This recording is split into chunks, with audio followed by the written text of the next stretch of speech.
গোটা বিশ্বে এক চরম অস্থিরতার উপর দিয়ে মানুষ জীবন যাপন করছে। কথা ঠিক কিনা? যে ভারতবর্ষের বুকে আমরা আজকে নিজেকে ভারতবাসী হিসাবে গর্ববোধ করি, ফখর করি, আমি অ্যাজ এ ইন্ডিয়ান।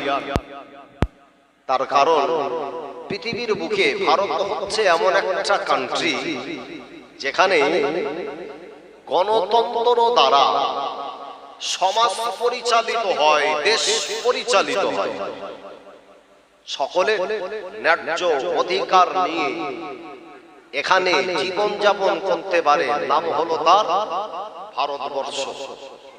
কিন্তু কিছু ভুতুড়ে মাতাল এসে ভারতবর্ষের আজকে এই সৌহার্দ্যপূর্ণ মানুষের সম্প্রীতি বিনষ্ট করার জন্য কিছু বাঁদরের হাতে খুন্তা পড়েছে,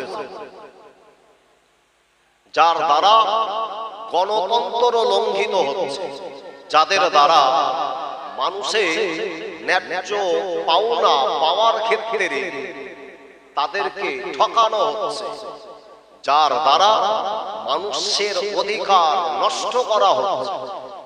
এটি এক বাঁদরের হাতে খুন্তা পড়ার নামান্তর। যে ভারতবর্ষের বুকে ব্রিটিশ বিতাড়নের ক্ষেত্রে অসংখ্য মুসলমানের রক্ত আজও পর্যন্ত ভারতবর্ষের জমিনকে সাক্ষ্য দেয়, অসংখ্য আল্লাহর হাফেজে কোরআন ভারতবর্ষটাকে স্বাধীন সার্বভৌম রাষ্ট্র নির্মাণ করার জন্য যাদের অনবদ্য অবদান, যাদের নাম দিল্লি গেটে আজও নামাঙ্কিত অবস্থায় আছে না। আমরা তো আর এমন নয় উড়ে এসে চিল জুড়ে বসেছে বীর, এমন তো আর আমরা নয়।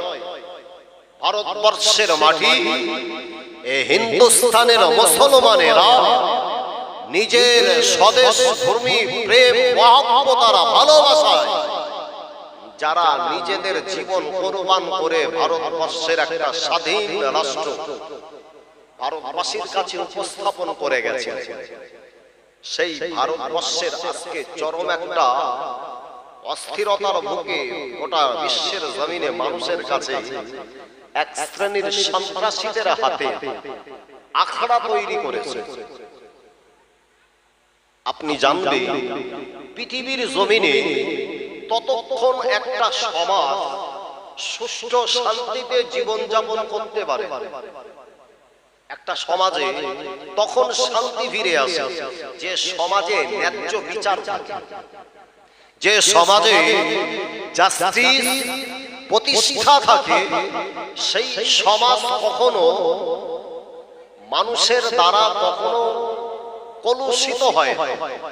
সমাজে যদি বিচার ব্যবস্থা ভালো থাকে ওই সমাজের ভিতরে শান্তি ফিরে কি ফিরে? সবাই কথা বলেন। যদি বিচার ভালো না থাকে সেই সমাজে চোরের সংখ্যা বাড়বে, সেই সমাজে মাতালের সংখ্যা বাড়বে, সেই সমাজে খুনির সংখ্যা বাড়বে, সেই সমাজে মানুষের নিজের অধিকার লঙ্ঘিত হবে, সেই সমাজের মাঝখানে রাহাজানি বৃদ্ধি পাবে। বিচার যদি খারাপ হয়ে যায় সেই সমাজে কিন্তু আর শান্তি ফেরানো সম্ভব নয়। পৃথিবীর বুকে গোটা বিশ্বের বুকে আমি যে শ্রেষ্ঠ মহামানবের নাম করি, নাম হচ্ছে মুহাম্মদুর রাসূলুল্লাহ সাল্লাল্লাহু আলাইহি ওয়াসাল্লাম, যার দ্বারা পৃথিবীর বুকে ন্যায্য অধিকার প্রতিষ্ঠা হয়েছে, যার সম্পর্কে আল্লাহর কোরআন বলেছে ওমা আরসালনাকা ইল্লা রাহমাতাল লিল আলামিন। এক বছরে বলুন সুবহানাল্লাহ। মুসলমানের আওয়াজ তো এরকম হয় না। মুসলমানের আওয়াজ গর্জন ঠিক না থাকলে না একেবারে পিঠ দেয়ালে ঠেকে যাওয়ার পরিস্থিতি। বোঝে গতকাল রাত 2-3টের সময় মুসলমান বিরোধী বিল সংসদ ভবনে পাস হয়।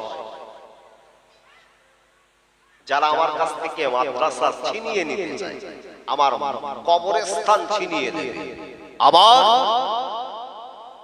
আমার বাপের পৈতৃক সম্পত্তি যারা কেড়ে নিতে চায়, ওরা পৃথিবীর জমিনে নিছক একটা যোগ্য বাপের সন্তান নয়, শুধুমাত্র ক্ষমতার অপব্যবহার করে নিজের হাতে সুপ্রিম পাওয়ার আছে বলে তুমি জোর জার মুলুক তার এমন করতে পারো।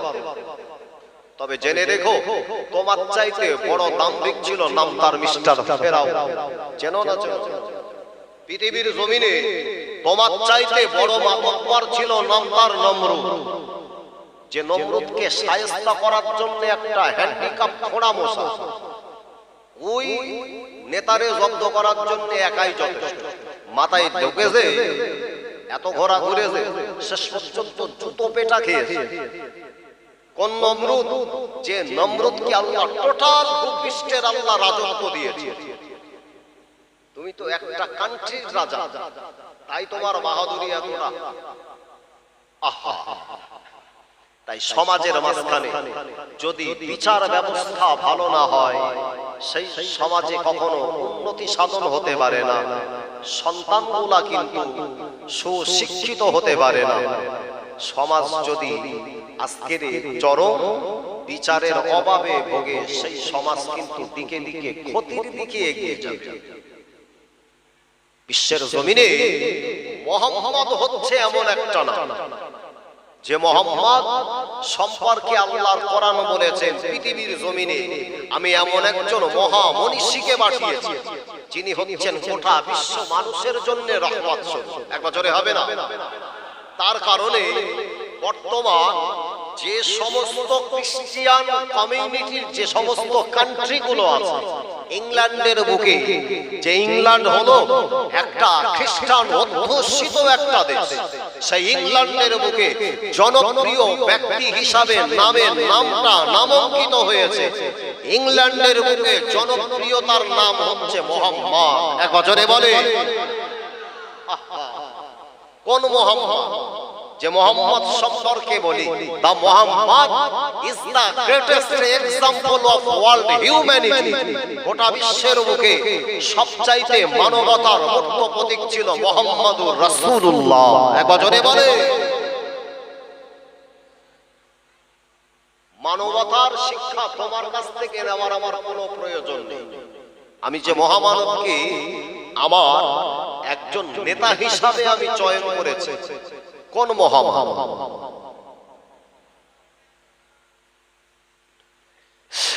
আমার নবী, আপনার নবী, দিন দুনিয়া বাদশা হাবিবুল্লাহ জনাবে মুহাম্মদুর রাসূলুল্লাহ সাল্লাল্লাহু আলাইহি ওয়াসাল্লাম। আল্লাহ নবীকে মক্কা থেকে যখন মদিনাতে চলে যেতে হলো বাবাজি, আল্লাহ নবী মদিনাতে গেল। আল্লাহ নবী মদিনা জমিনে যাওয়া পরে আল্লাহ নবীর সাথী সঙ্গীরা ওই মক্কা মদিনার অভিমুখে যখন তারা একত্রিত হয়ে গেল, ও জানেরা, আল্লাহ নবী ওই হিজরত করে মদিনা জমিনে যাওয়া পরেতে টোটাল মদিনা জমিনে আমার নবী একটা নগর প্রতিষ্ঠা করলেন। ওই নগরটার নাম আমার নবী শান্তির শহর দিয়েছিলেন। জোরে বলে, চিল্লে হবে না, নারে তাকবীর। মুহাম্মদ দুনিয়ার জমিনে একজন যোগ্য নেতা, একজন ন্যায় বিচারক, পৃথিবীর জমিনের একজন যুগ শ্রেষ্ঠ নায়ক। কোন মুহাম্মদ? আহা, তাজ্জব হয়ে যাবে।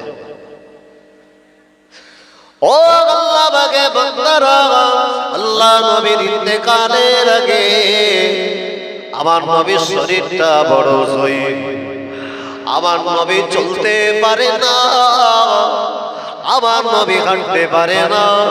আমার নবীর শরীরটা যখন দুর্বল হয়ে গেল, আল্লাহ নবী সাহাবীদেরকে ডেকে বললেন, আয় আমার সাহাবীরা শুনে রাখো, আমি আল্লাহ নবী বিদায় নেব, আমি নবী মারা যাব, মরে যাব, মারা যাব, আমার ওফাত হয়ে যাবে, আমার ইন্তেকালের আগে, আমার ওফাতের আগে আমি আল্লাহ নবী, আমার কাছে যদি কেউ কোনো পাওনাদার কিছু পেয়ে থাকো, আমি আল্লাহ নবী ওয়াদা করছে, আমি নবী প্রতিশ্রুতি দিচ্ছে, আমার কাছে যে যা পাবে আমি তার পাওনাটা মিটিয়ে দিয়ে তবে মুহাম্মদ কবরে যেতে চাই। জোরে বলে,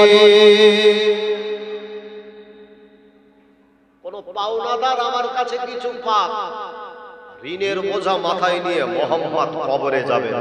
জোরে হবে না?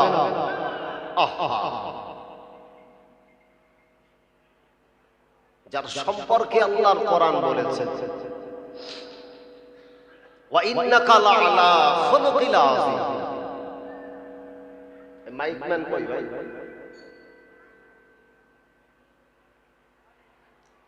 যার সম্পর্কে আল্লাহর কোরআন বলেছেন, পৃথিবীর জমিনে এমন একজন যুগ শ্রেষ্ঠ মনীষীকে আমি আল্লাহ দুনিয়ার জমিনে তোমাদের জন্য পাঠিয়েছি। দুনিয়ার জমিনে যার আদর্শ হলো তামাম পৃথিবীর মানুষের ভিতরে সর্বশ্রেষ্ঠ আদর্শবান করে মুহাম্মদকে পাঠিয়েছি। এক বছরে বলে, ও আল্লাহ বাগে বান্দারা, আল্লাহ নবীর ইন্তেকালের আগে, আমার নবী ওফাতের আগে আল্লাহ নবী বললেন, আয় আমার সাহাবীরা শুনে রাখো, আমি আল্লাহ নবী গো, আমি বিশ্ব নবী, আমি আমার কাছে যদি কেউ কোনো পাওনা পেয়ে থাকো, তার পাওনাটাকে মিটিয়ে আমি মুহাম্মদ তবে কবরে যেতে চাই। আল্লাহ নবী কথাটা শুনবা পরেতে আল্লাহ নবী সাহাবীরা একত্রিত হয়ে গেল। আল্লাহ নবী সাহাবীরা একত্রিত হয়ে আল্লাহ নবীর নিকটে হাজির হয়ে গেল। ওই সময় আমার নবী বিশ্ব নবী সাহাবীদেরকে ডেকে বললেন, ও আমার সাহাবীরা, যদি আমার কাছে কিছু পাও তোমরা খোলা মনে বলতে পারো। আল্লাহ নবী ওই সময়কে হযরতে আবু বকর সিদ্দিক রাদিয়াল্লাহু আনহুকে ডাকলেন, বাবা আবু বকর, বাবা আবু বকর, বাবা আবু বকর, তুমি আমার কাছে কি কিছু পাবে? আল্লাহ নবী সাহাবী আবু বকর রাদিয়াল্লাহু আনহু বললেন, ইয়া রাসূলুল্লাহ, ইয়া হাবিবাল্লাহ, হুজুর আমি আপনার কাছে কিছু পাই না, হুজুর আপনার কাছে আমার কোনো ঋণ নাই। আল্লাহ নবী বললেন, বাবা ওমর, বাবা ওমর, ও বাবা ওমর, তুমি আমার কাছে কি কিছু পাবে? না ইয়া রাসূলুল্লাহ। আল্লাহ নবী ওমরকে বলবা পরে দে। এক এক করে আল্লাহ নবী সাহাবীদের নামখানা বলছিলেন। কিতাবের ভিতরে দেখা যায় আল্লাহ নবী সাহাবীরা আমার নবীর সম্মুখে সবাই নির্বাক হালাতে বসে আছে। ওই মজলিসের ভিতর থেকে আল্লাহ নবীর একজন সাহাবা দাঁড়িয়ে গেল।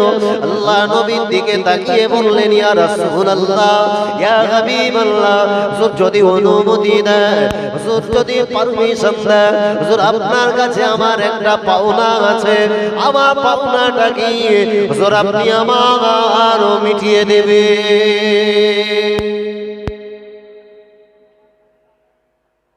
আপনার কাছে আমার একটা পাওনা।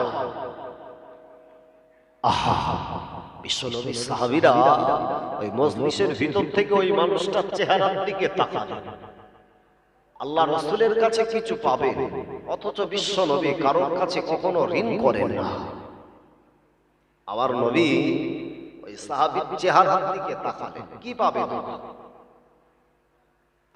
কিতাবের ভিতরে দেখা যায় আল্লাহ নবী সাহাবী দাঁড়িয়ে আল্লাহ নবীর চেহারার দিকে তাকিয়ে বললেন, ইয়া রাসূলুল্লাহ, ইয়া হাবিবাল্লাহ, ইয়া রাসূলুল্লাহ, ইয়া হাবিবাল্লাহ, হুজুর যদি অনুমতি দেন বলতে পারি, হুজুর আপনার সঙ্গে আমি একটা যুদ্ধে ছিলাম, ওই জিহাদের ময়দানে হুজুর আপনার পিছনে আমি বসা, হুজুর আপনি একটা উটের পিঠে সওয়ার হয়েছিলেন, হুজুর আপনি যখন বেদিনদের উদ্দেশ্যে আপনার চাবুকটা করাচ্ছিলেন গো, ওই চাবুকটা জুড়ে জুড়ে আমার পিঠেতে এসে লেগে গেল। ওই চাবুকের আঘাত আমার পিঠেতে যখন লেগেছিল, ওই পিঠের আঘাতে সহ্য করতে পারি না, জ্বালা যন্ত্রণায় ছটফট করেছিলাম, কিন্তু কোনো কথা বলি না। হুজুর আপনি যদি আমার প্রতি রেগে যান, এ কারণে কিছু বলি না। ইয়া রাসূলুল্লাহ, ইয়া হাবিবাল্লাহ, হুজুর আজকে যখন পারমিশন দিলে, হুজুর আজকে যখন অনুমতি দিলেন গো, হুজুর আপনার কাছে বলতে দ্বিধা করি না। যেমন ভাবে আপনি আমার পিঠে মেরেছিলেন, অমন ভাবে আপনার পিঠেতে আঘাত করে আমার প্রতিশোধটা নিতে চাই। হুজুর আপনি কি অনুমতি দেবেন? হুজুর আপনি কি পারমিশন দেবেন? আপনার পিঠেতে আঘাত করার হুকুম পাবো নাকি?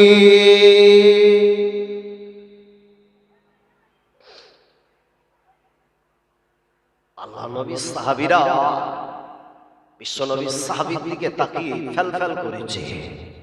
আহা, কোন ঋণ তথা টাকা পাবেন এমন টাকা, বরং নবী মেরেছিলেন ওই মাঠটাকে সে রিটার্ন করে নবীকে মারবে। আবু বকর শুনেছে।